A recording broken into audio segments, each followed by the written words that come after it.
తెల్లవారే వెలుగు రేఖేలా పచ్చ పచ్చ పచ్చి మట్టి బొమ్మలా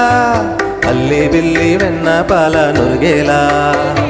పచ్చ తెలుగు ఇంటి పూల కొమ్మలా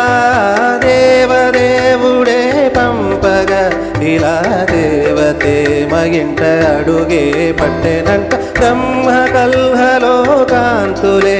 మా అమ్మలా మా కోసం మళ్ళీ లాలి పాడేనంట వచ్చిందమ్మ ఏదో ఋతువైవమ్మ హారతి పల్లం హాయిగా నువ్వే వదినమ్మా వచ్చిందమ్మ నింగిన చుక్కరమ్మ వెక్కిల్లోన ఇలవంకాయిక నువ్వమ్మా తెల్లవారే వెలుగు రేఖేలా పచ్చ పచ్చి మట్టి బొమ్మల